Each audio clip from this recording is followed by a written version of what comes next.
Captain's log 10/21/25 11:51. GPS location is 32 north. Basically, we're off the west coast of California, just between Los Angeles and San Diego. It's been a trifling morning, but nonetheless a beautiful one. We're at the beginning of the afternoon. All is finally well. We left Catalina this morning at about 6 o'clock. It was dark. Fortunately, we were close to the entrance to the bay, so we didn't have to maneuver too much to get through the mooring field and get out into the open ocean. Shortly after leaving, Lane and Evan were asleep in their staterooms. I was up here on watch. I noticed that I had gone down to check to make sure all systems were good, and noticed that the electrical system was not charging properly. Basically, I had voltage coming from the alternator, but I did not have the correct amperage. I had 0 amperage going into the house batteries, and the house batteries were slowly decreasing in their state of charge. After about 4 hours now of going back and forth trying to do different things to check the system, resetting shunts, resetting the DC to DC charger. Didn't want to turn off the engine because this morning when we left, once again, the engine did not start. And we did eventually get it started, but we're having that issue of the engine not starting, which we'll try and diagnose when we get into San Diego. But that's something for a later post. Okay, so starter problem mostly fixed, I think. The wire, let's see here, the starter wire, which is right, oh boy, right there, that ran from basically one of these wiring harness connections was bad as far as we could tell. So we had 12 volts from the power supply all the way up to, we have a bus circuit breaker up at the panel outside there. And we had 12 volts from the power supply through the circuit, the bus circuit, and into the push button start. And all the way to basically where the wire, so then the starter wire comes down here, and where the wire joins up with one of these connectors in the console, we had a drop. And then we noticed that the wire that came all the way down here, somewhere in this wiring harness, it changed size from a 12 to probably a 14 or possibly a 16 gauge. So it went from a larger gauge to a smaller gauge, and we had a voltage drop here. Originally we had probably about somewhere between 6 and 7.5, sometimes 8 volts. And now we ran a new wire all the way from that connection all the way down through the boat and to here. We tested it prior to hooking it up, and we had a full 12 volts, and we connected it, and now the engine starts really quick. There's no more grinding sound because the pinion gear is, I think, coming all the way out, being fully engaged, whereas before when we would hit the starter button, it just sounded like really grindy and really bad. And that's gone, and the engine just starts up lickety split. Testing this connection here when we're starting, we have about 8.5 volts. when it's turning over. So I don't know if that's correct or not, but everything seems to be working a lot better. So we'll have to monitor it and see where we're at with this in a month. But as far as the forums go, saying that the wire is a big issue with these engines on the Hunters. This is a 2000 Hunter 460 with the 4JH2 HTE engine, so it's 76 horsepower turbo diesel, and it's a 2000. And then we also did, while we were in here, I went ahead and we pulled this starter out, obviously, and checked the ring gear in there. And the ring gear, other than some rust, obviously, because it's 25 years old, didn't have any major wear on it. This engine only has about 500 hours on it, surprisingly. So it's all good. And while I was down here, I also went ahead and changed the raw water pump. So gonna button it all back up and keep our fingers crossed that the problem has been solved. To see in vicinity of Pier 12. Security, security, security. All ships, all ships, all ships. This is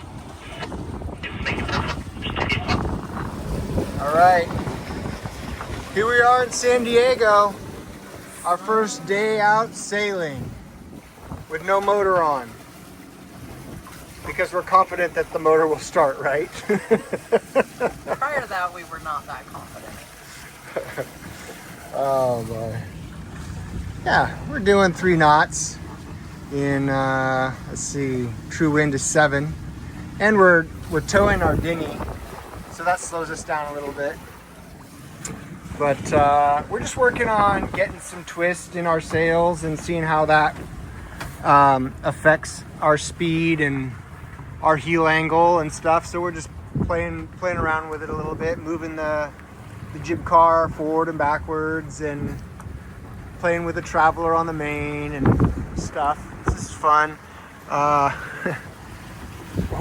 What just happened on our other tack coming out here that I'm gonna have to fix now? Our autopilot broke. Bring out another 1,000 or 3. 3. That sucks. Sucks. But it was going out. I don't know about that. I don't know. It was pretty chintzy on the way here.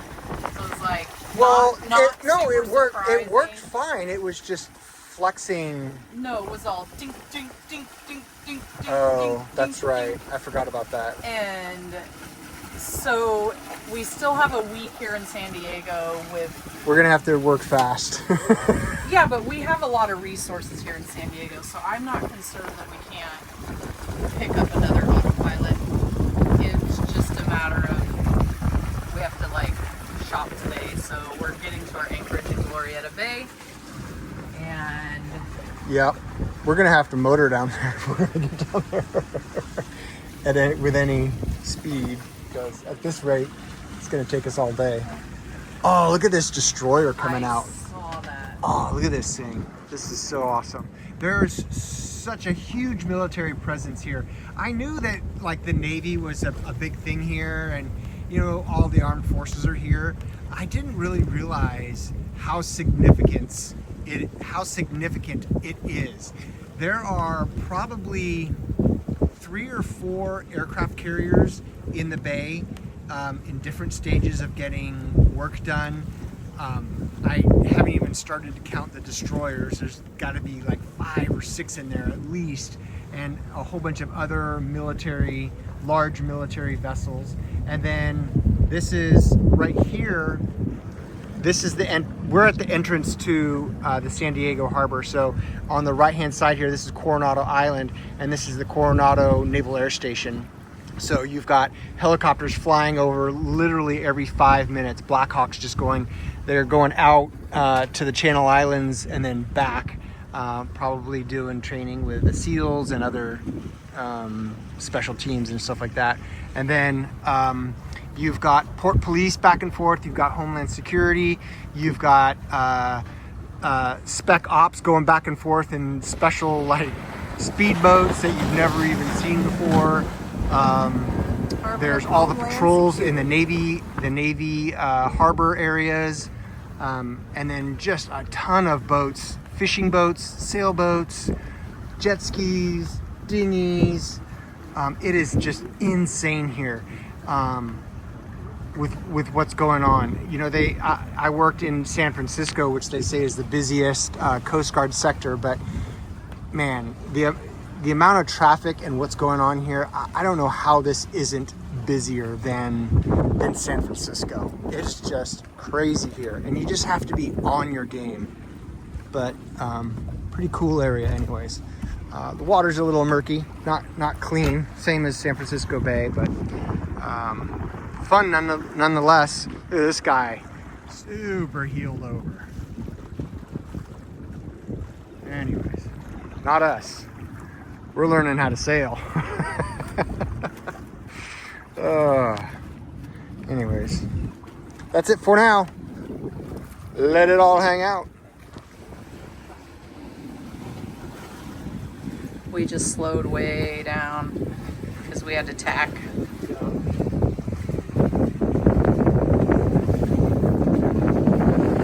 come up here in a minute.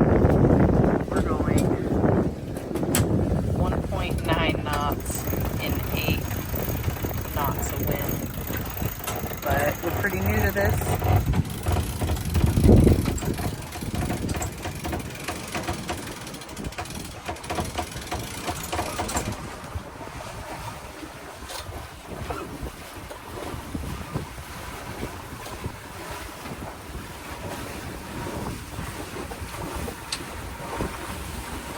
Showing Piper all the birdies.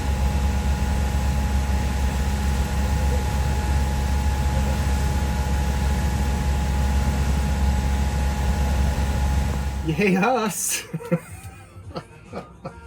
You fix everything on the boat and you go sailing and you think it's gonna be amazing.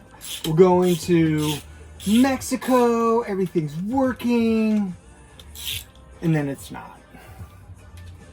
So here we are trying to figure out why the autopilot isn't working. It's got power and it kind of turns, but there's something wrong with the gears in here. So take it apart and see if it's fixable or if we're gonna have to spend thousands of dollars to fix this problem. So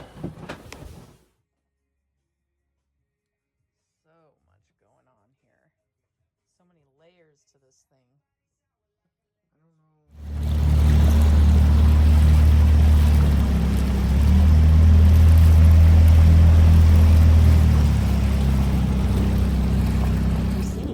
What is it? A whole bunch of mallards.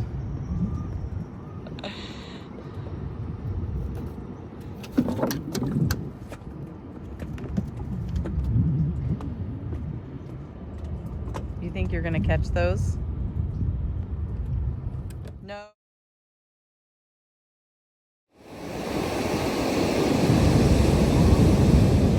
Wave is huge. Ah! Come on, baby.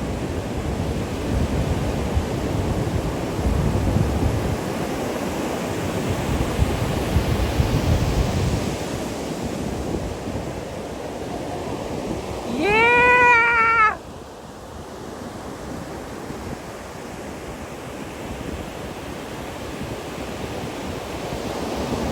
Hey, Jody, where are we going? We're headed to a surf shop to buy a surfboard. We're walking a Because mile. we can't find one on Marketplace close enough. Yep. We're walking into downtown Coronado Beach, Coronado Island. the downtown area. And there's a surf shop down here. We're gonna get a big old log of a board. And walk it back a mile so Jody can get his surf on.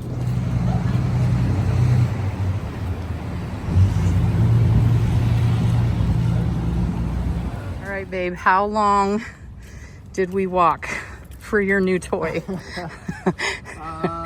It's a mile down and a mile back.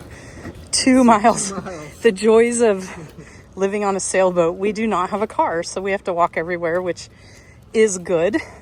unless you're carrying an 8-foot surfboard. But it's Jody's new toy, so he's gonna go surfing again tomorrow and the next day and the next day. Yeah. We got like 5 days for him to practice in mellowish waves. Got Jody's surfing board, headed back to the boat. Woo. He's too pooped today to surf.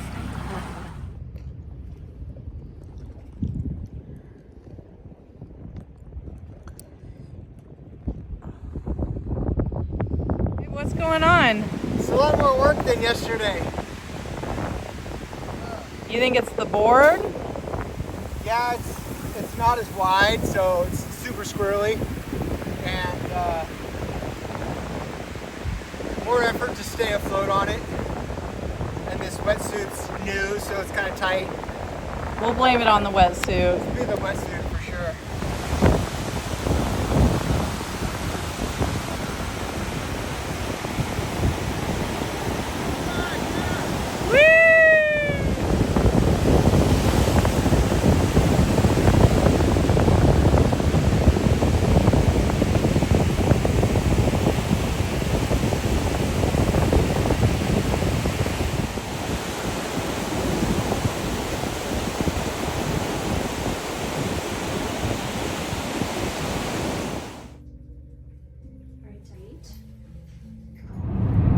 Go.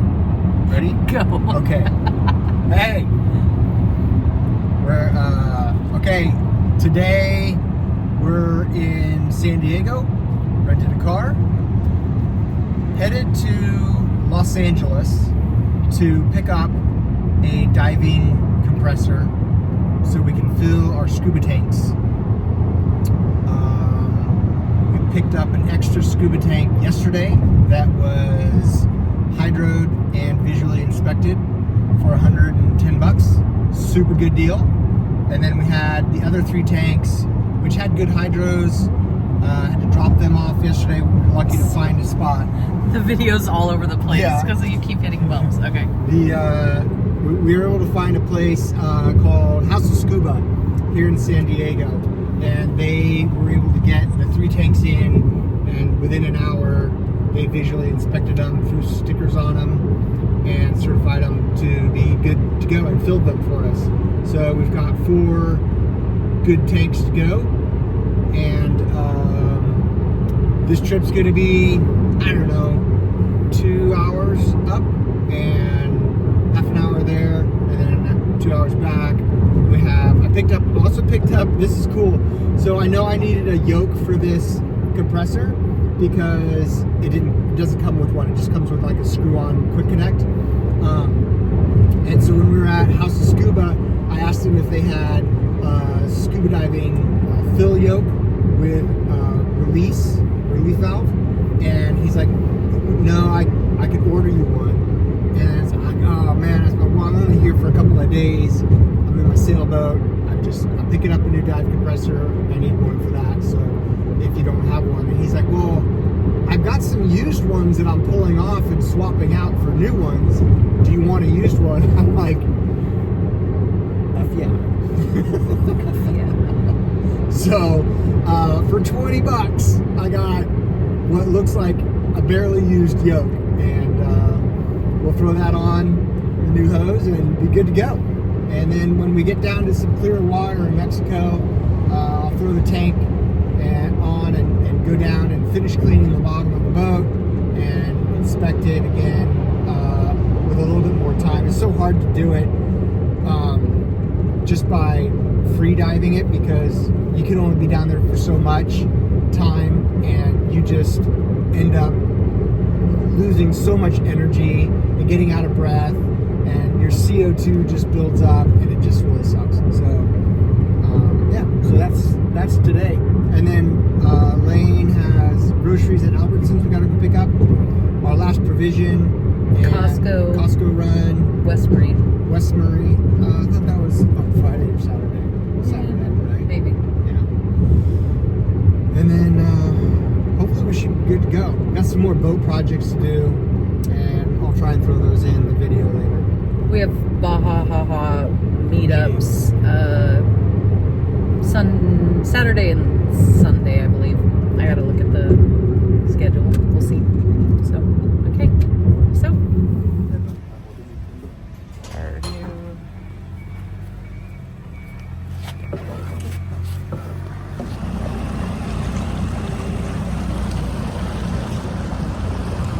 delivering our scuba compressor to our boat. Right there. So, when you live on a boat, how do you get your groceries from Costco to here? This is our... We forgot the bags. What bag? Yeah. This is only part of our shopping, so we still have to do more, but that's how you get your groceries. Good morning. Nice cup of coffee. So we have the mast or the mainsail pulled out before the wind picks up. We're still at anchorage. We're not going anywhere. But right here, can you see that little like loop right there? We need to pull our sail up taller with the halyard to stretch that out, so when it rolls up in the mast, it rolls up better. So Jody is going to go up this morning and try to figure out what's going on. We're hoping that something's just stuck up on the halyard and we can lift it up an inch or two to get rid of that like bulkiness right there. His life is in my hand, one hand. I should probably have two on there, but I don't. Ooh.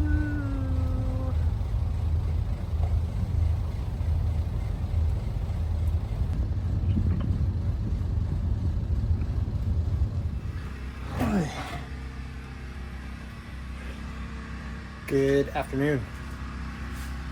It is a poopy kind of day.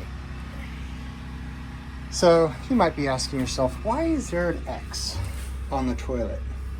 And why does your head smell like poop and sewage? Well, we went sailing the other day outside of San Diego. You got to be out 3 miles to be able to empty your poop tank. Okay. And in order to do that, you have to turn on your macerator and open a valve that goes out under the boat. And this hose comes from the bottom of the tank up here. You can see through there. And then the macerator pump sits right here.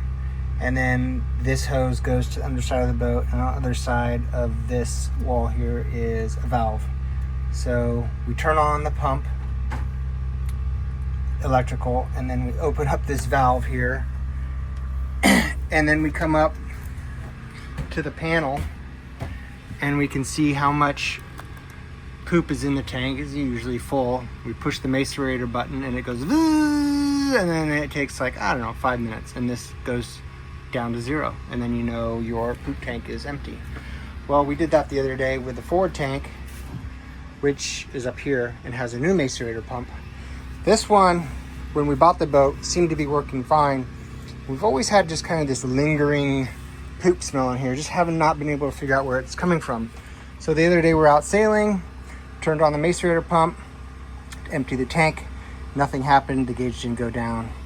So came back. Today, it's poopy day. So I disassembled everything, and here is the macerator pump. And what happened was, you can see these bolts right here. They've all corroded and failed. That one's a short one that broke off. This one broke off. That one broke off.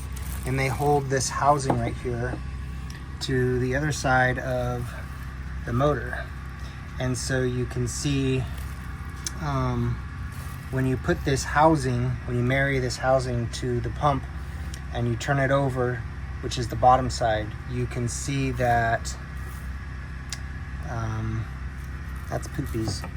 It's all poopies. That shouldn't be. All those poopies there, yeah, I'm touching it with my hand. All those poopies there should not be in there. That should be all clean there. And then the poopies should just be inside here, which is the part that's accessed by the macerator pump. And here's a failed bolt. Here's another failed bolt. And so this housing just kind of like was just barely on here, but there's enough of a gap here that it was causing an air leak, and occasionally poopies would come out. So, but just not enough poopies that it was leaking and we could see it, but enough poopies that you could smell it. So we're gonna put a new macerator pump on, put it all back together, and it'll be good as new. Piper, however, hi, knows nothing of what's going on. Everything's good. The sun is sunny,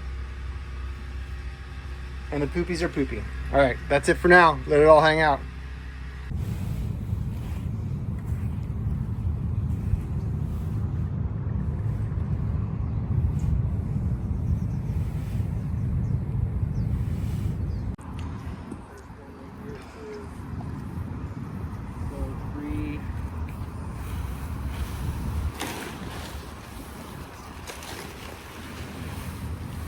Spots.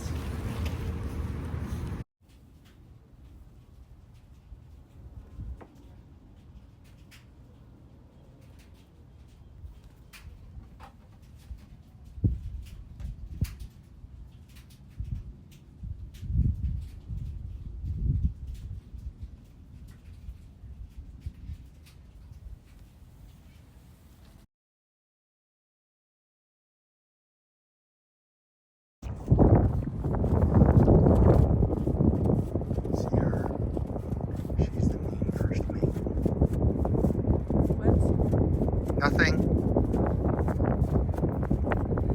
Can I run the washer?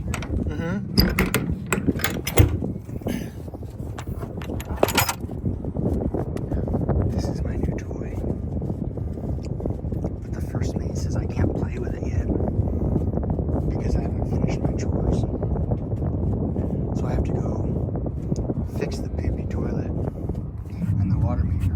But I showed her, look, I'm eating cookie dough in the afternoon before my lunch. Ha!